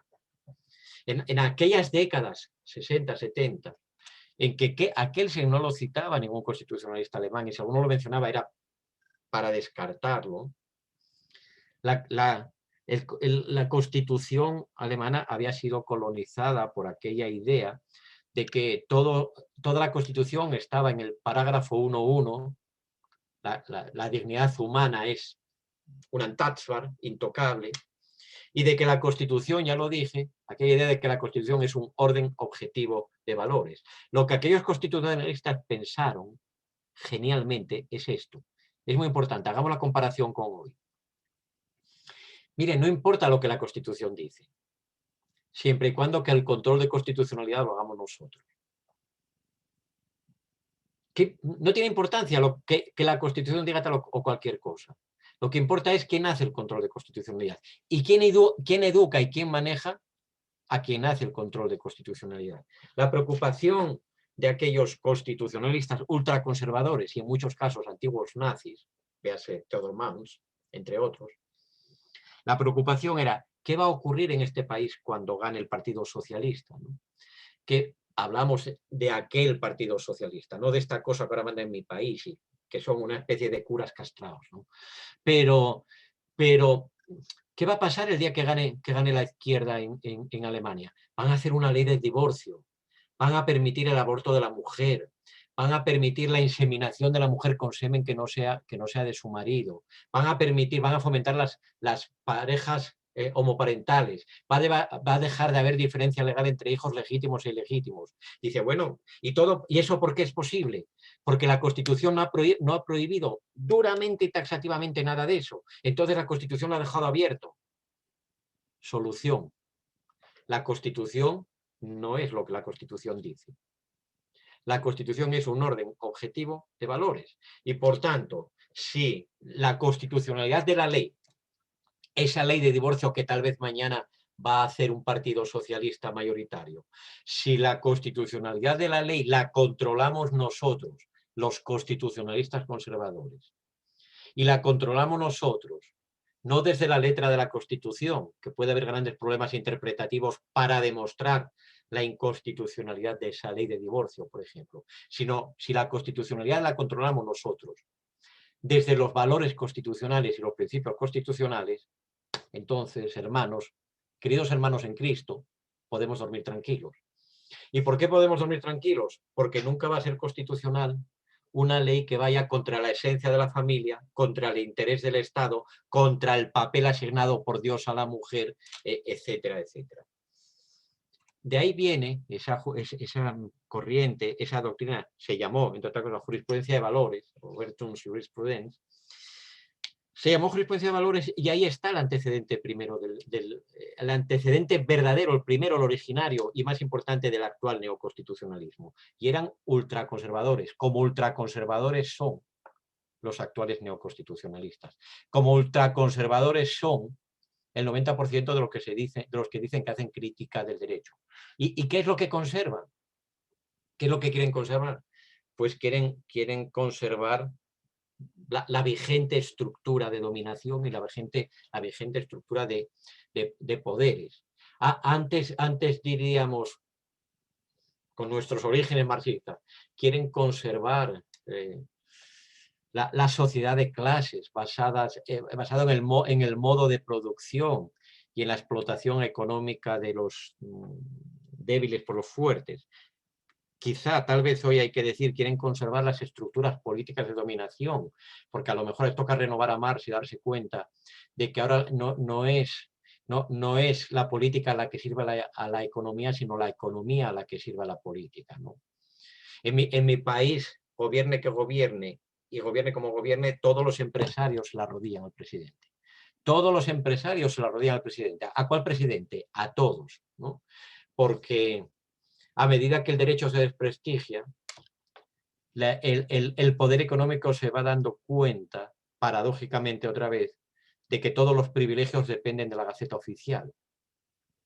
Y que a medida que la ley en las facultades de derecho no importa, la ley empieza a ser lo más importante en las facultades de ciencias económicas, ¿no?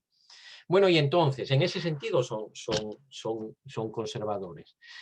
Son conservadores los actuales neoconstitucionalistas. Buscan estructuras de Estado que no sirvan a los derechos de los individuos, a los que más importan, y sobre todo que no sirvan a los derechos sociales, sino que estén al servicio de las viejas estructuras de poder. Ese fue el gran invento de aquellos constitucionalistas alemanes que dijeron lo de que la Constitución es un orden objetivo,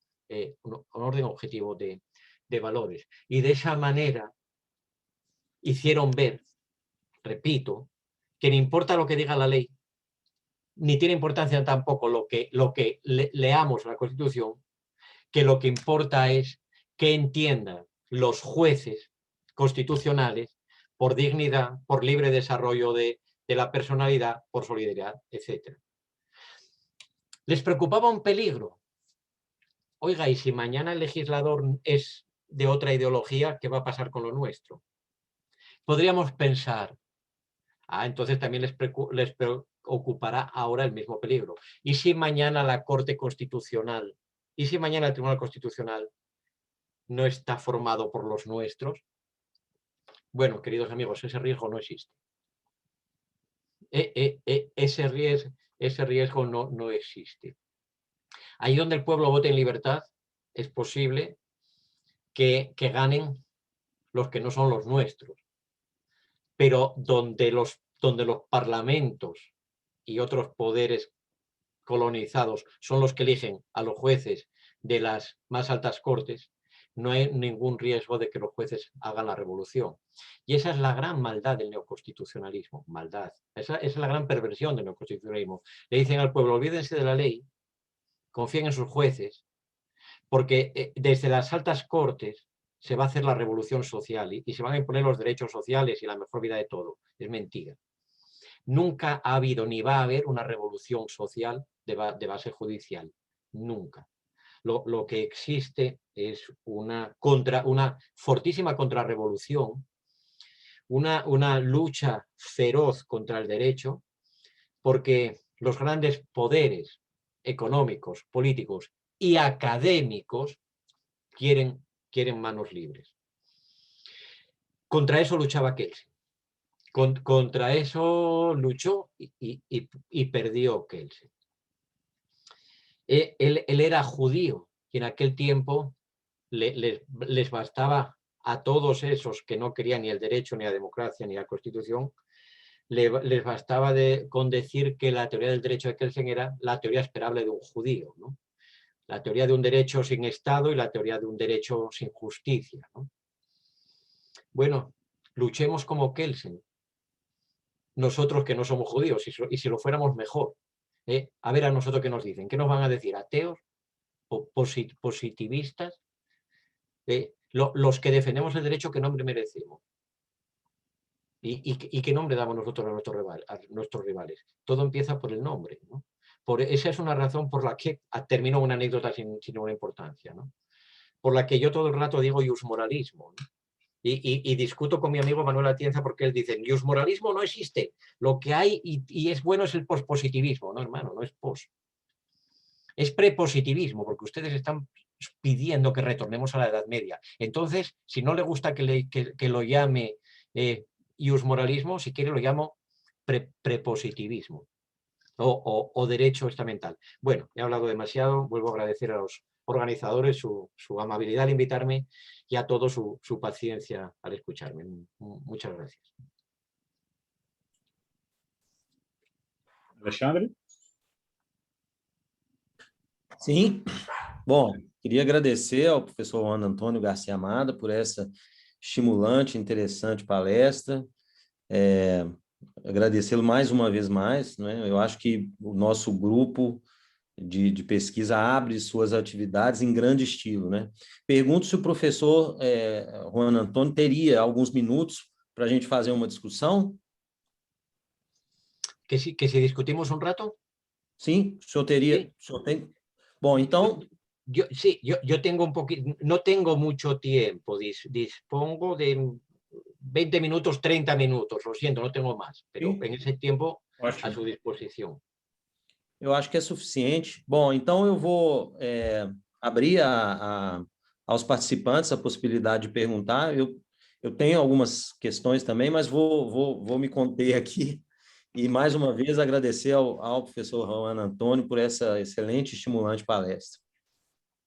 Então, vamos lá. Bom, parece que a Tânia Mota levantou a mão. Pode falar, Tânia, por favor. Hola, doctor Juan, un gusto. Mucho gusto.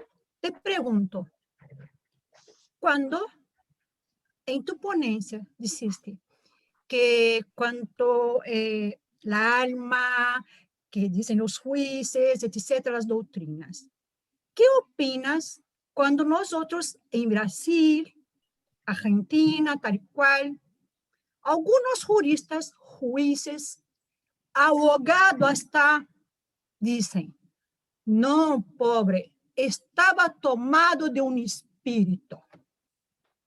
No va a morir porque Dios lo permite. Y la religión no permite que lo mate porque Dios. ¿Qué opinas cuando la América Latina ahora, justo hoy ahora, en Brasil está de moda decir que un delincuente estaba tomado de espíritu, incluso en crímenes de homicidio? La primera pregunta, ¿qué opinas? La segunda, en Brasil tenemos un país que tiene la libertad de religión.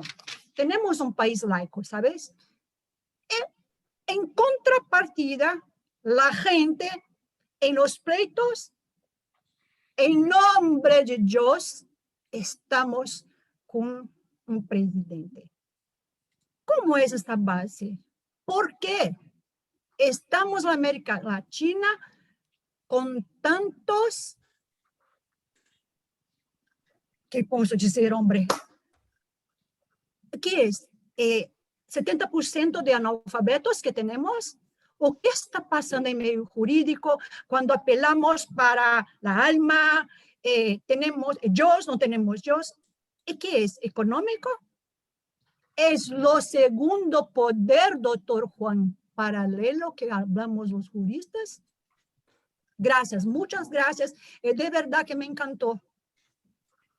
Muchas gracias. Bueno, gracias, estimada Tania, por la pregunta y gracias por la atención. Déjenme que les diga algo. Ahora nos estamos acostumbrando todos a esto, al online, ¿no? La semana pasada tuve como muchas horas en un curso y confieso que sufrí mucho sufrí porque no había ninguna cámara encendida mientras yo hablaba, ¿no? Y eran 3 días, 8 horas cada día y yo mirando una pantalla negra. Y luego mi mujer y mi hija me decían, tienes cara de loco. Digo, yo creo que me he vuelto loco ya. Llevo 8 horas hablándole a una pantalla que no me dice nada. Bueno, gracias a ustedes por la atención. Gracias por dejarse ver.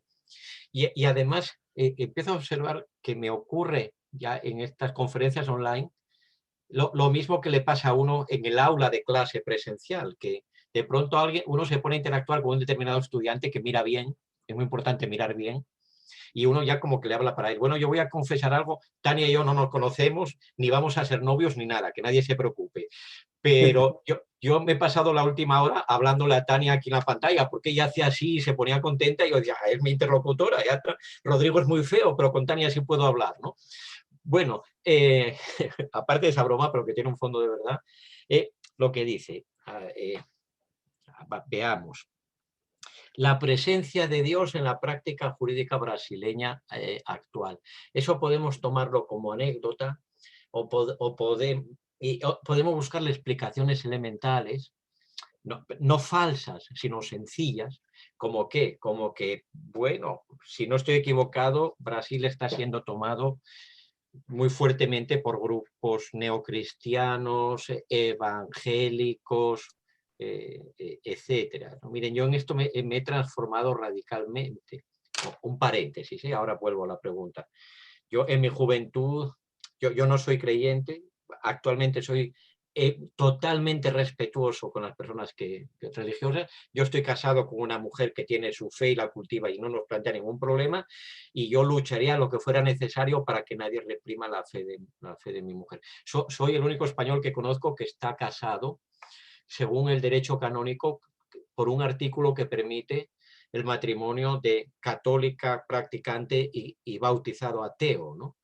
Bueno, fue un acto de respeto de mi mujer y yo. Quiero decir que yo no tengo nada contra la religión, pero en mi juventud yo era muy beligerante contra la España católica, que era la España que a mí me había reprimido cuando yo era jovencito, niño y adolescente, ¿no? Bueno, ahora confieso que sigo siendo ateo, pero me gusta mucho salir, ir de fiesta, tomar vino, bailar con los católicos. Ya solo se puede con ellos. Los católicos en España son el último reducto de la libertad. Qué paradoja, ¿quién me lo iba a decir a mí? ¿No? Porque los católicos toman vino, los católicos practican sexo y luego confiesan o no. Y los católicos aquí no reprimen a uno nada, ¿no? En España reprimen los veganos, reprimen los animalistas, reprimen todo el mundo reprime, ¿no? Los partidarios de no sé qué cosa, todo el mundo tiene un problema sexual que le da una disculpa para reprimirlo a uno.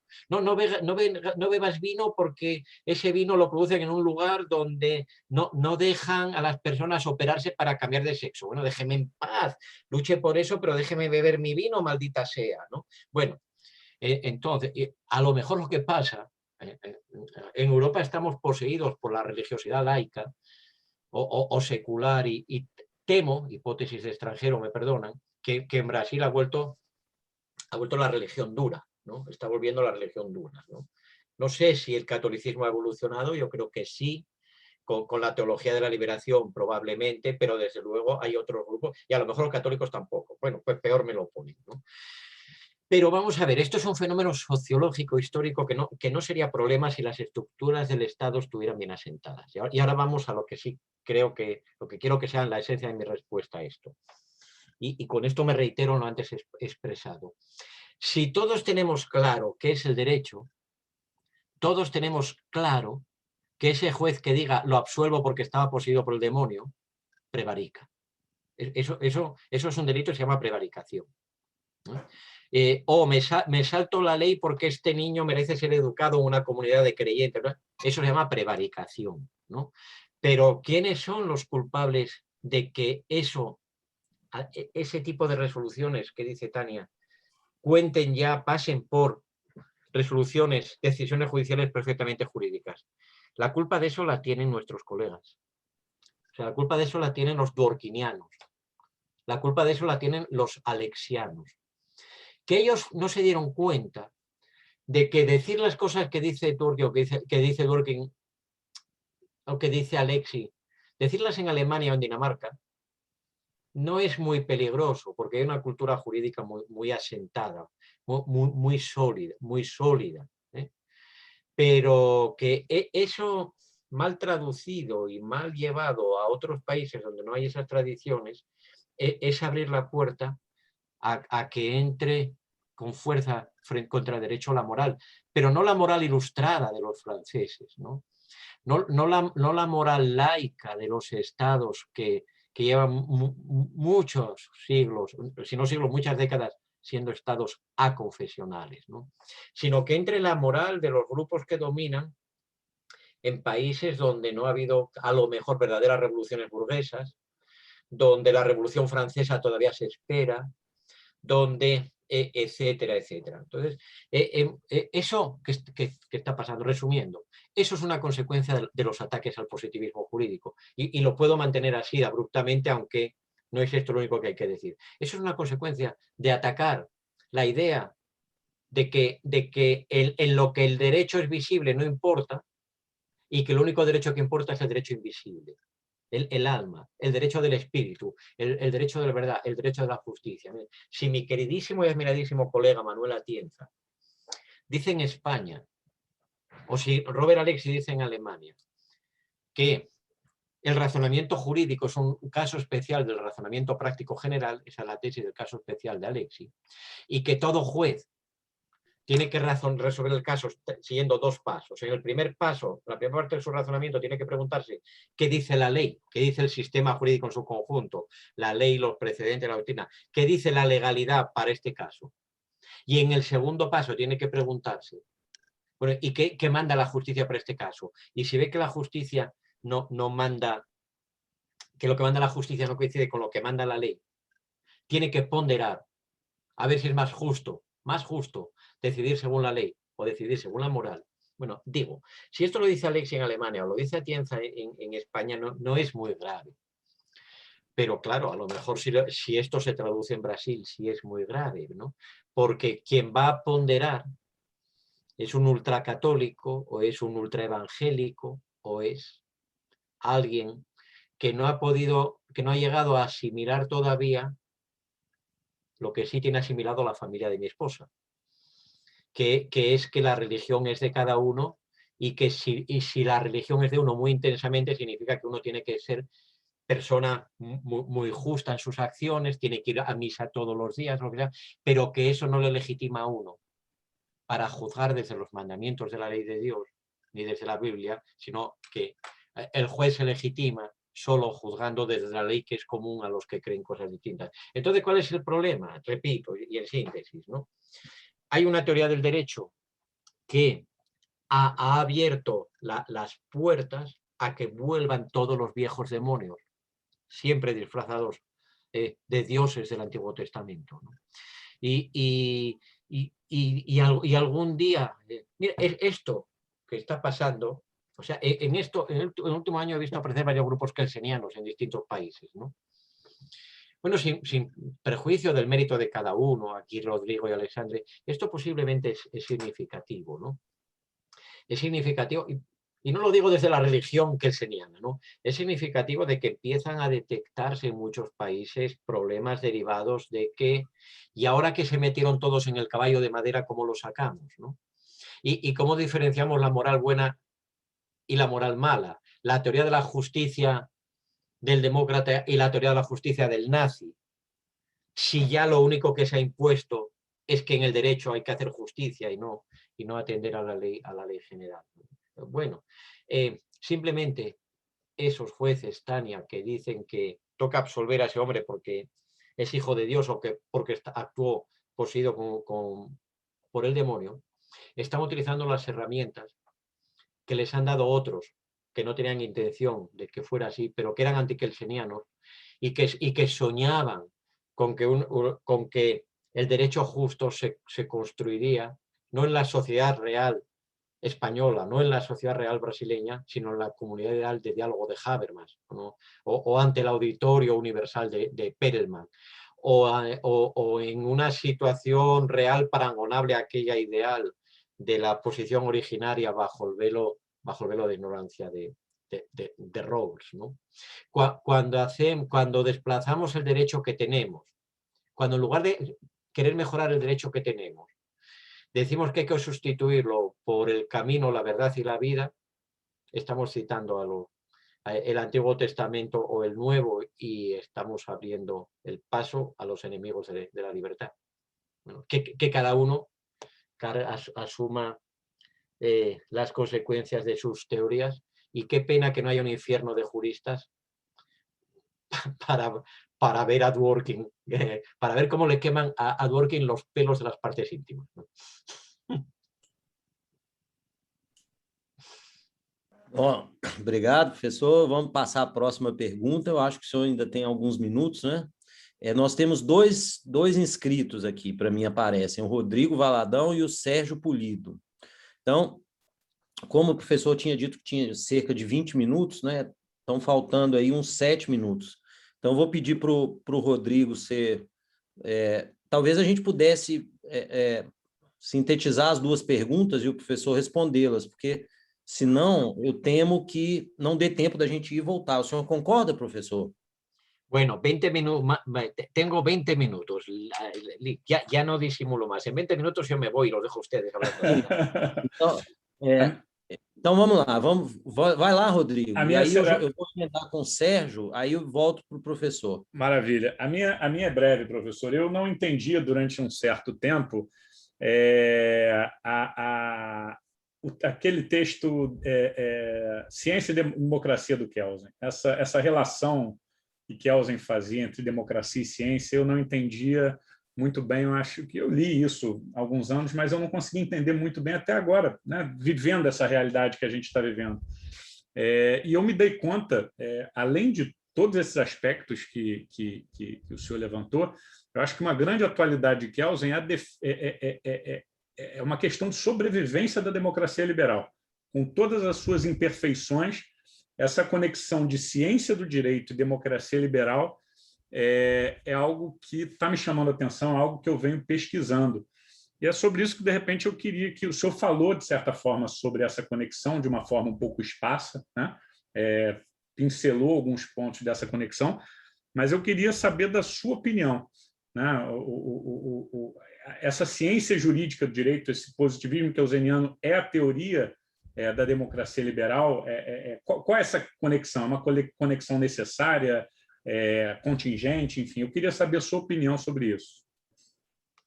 Gracias, Rodrigo. Bueno, queriendo ser breve, porque si no me condeno yo mismo a estar aquí más tiempo del que tengo, con gusto, pero no lo tengo. Yo creo, primero de todo, es una interpretación de Kelsen lo que voy a hacer ahora, quizá una interpretación demasiado favorable. A mí me parece defendible, pero lo relativizo así. La teoría pura del derecho de Kelsen solo se explica desde la democracia. O sea, la idea de teoría pura, ¿qué es la teoría pura, ¿no? Bueno, ¿cuál es la esencia de ese libro? Y nunca se explica, de esa obra central de Kelsen. Es teoría de la ciencia jurídica, ¿no? La teoría pura del derecho es integrada la teoría de la ciencia jurídica. Y la pregunta que mueve a Kelsen cuando escribe la teoría pura es: ¿puede haber una auténtica ciencia del derecho?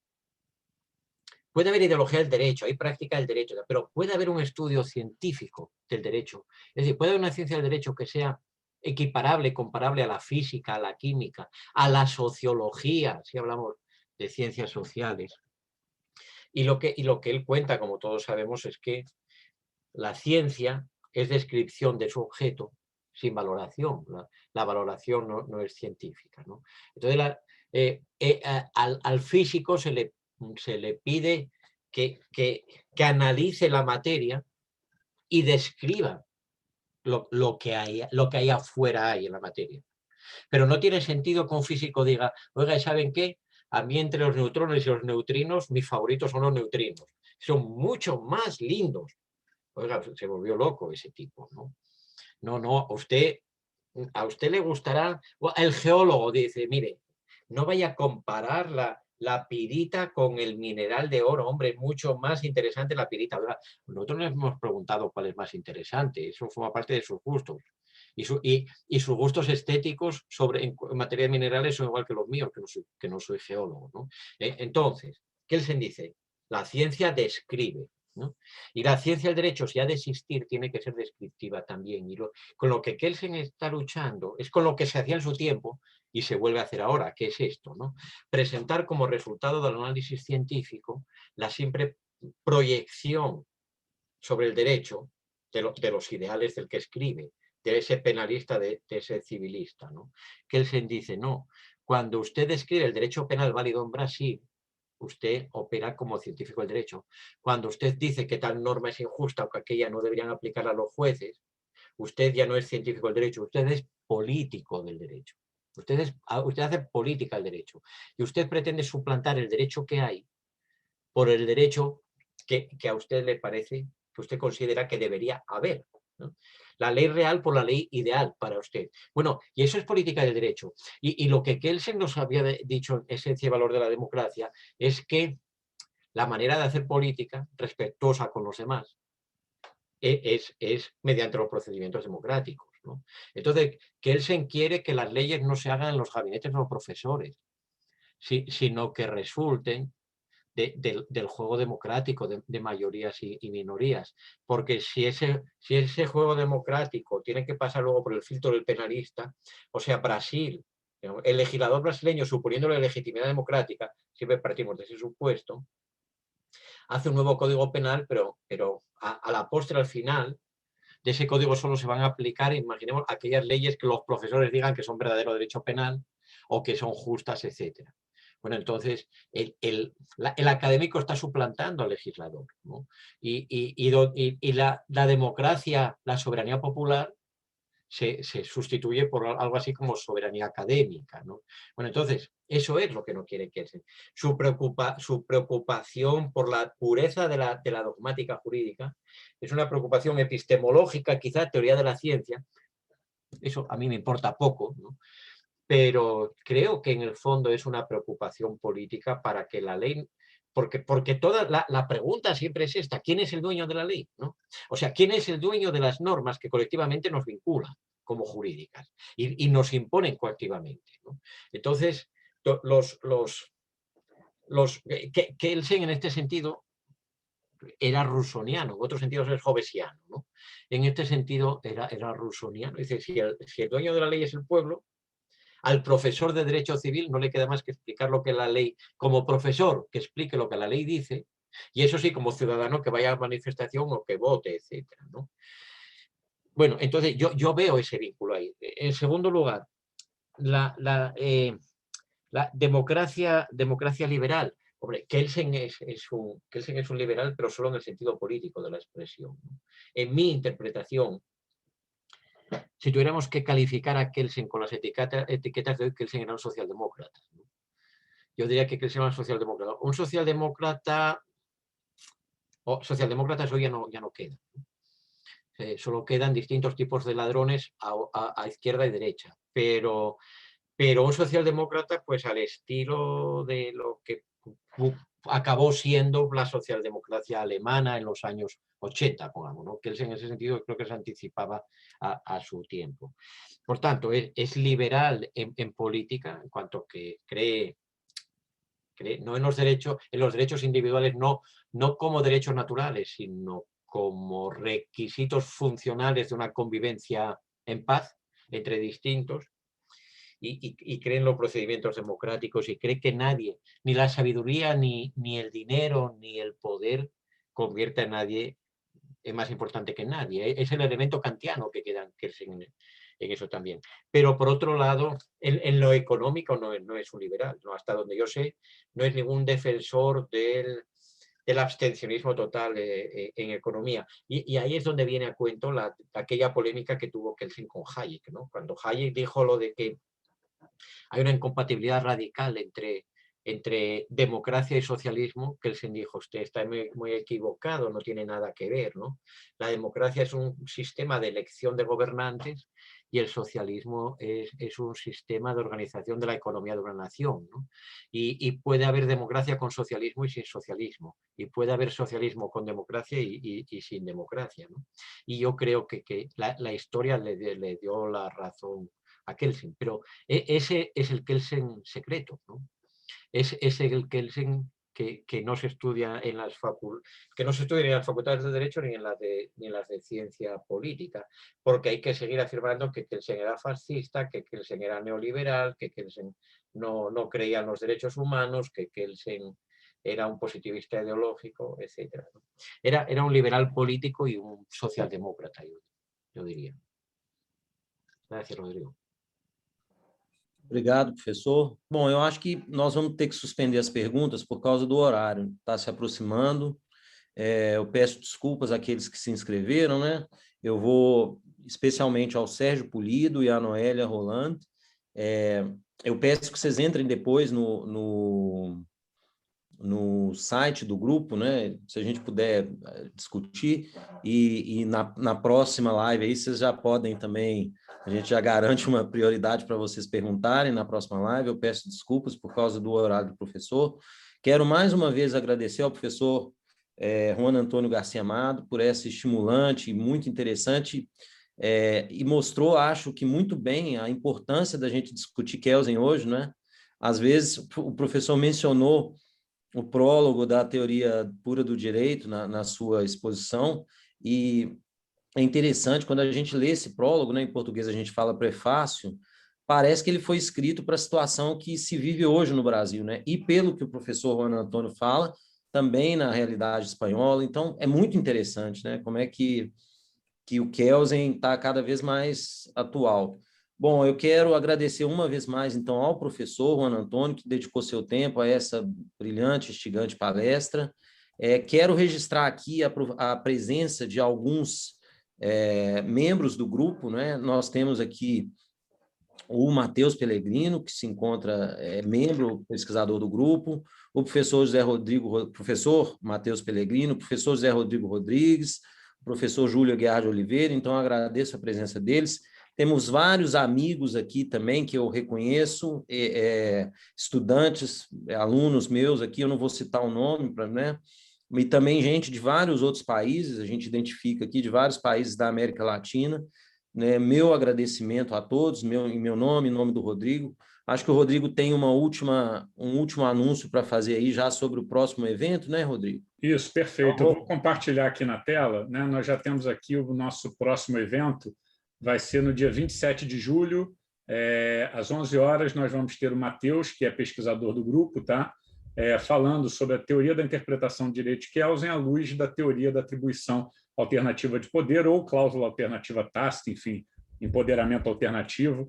É um termo, né, um pouco ambíguo para as línguas latinas, alternative ermächtigung, mas, enfim, o Matheus, que é um craque, conhece bastante do assunto, vai falar. E é isso, espero que todos compareçam também. E a ideia é, em todo o evento, a gente anunciar o próximo. Tá? A ideia é realmente a gente ter pelo menos um evento por mês. Vamos ver se a gente consegue manter esse ritmo. E, professor Garcia Amado, só tenho mais a agradecer por tudo. Eu não tenho palavras para descrever, fica apenas aqui, mais uma vez, registrada a minha gratidão. Pues, muchas gracias, querido Rodrigo, muchas gracias a todos. Un saludo a tantos amigos, veo muchos por aquí. Un saludo especial para Sergio Pulido, que al final, no por extenderme yo tanto, no pudo hacer la pregunta, pero tenemos alguna reunión próximamente y sé que me la podrá trasladar ahí. Bueno, pues agradezco mucho todo, la atención, la deferencia, las ideas, el diálogo. Y bueno, siempre a disposición de ustedes y siempre a disposición de este grupo de estudios kelsenianos, que creo que va a cumplir un papel muy importante en la teoría del derecho brasileña e internacional, tanto si Kelsen tiene razón como si Kelsen está equivocado. Hasta siempre y un gusto. Bom, muito obrigado, professor. Alexandre, por favor. Não, só dizer obrigado a todos. Então, um abraço a todos. Abraço, gente. Hasta luego.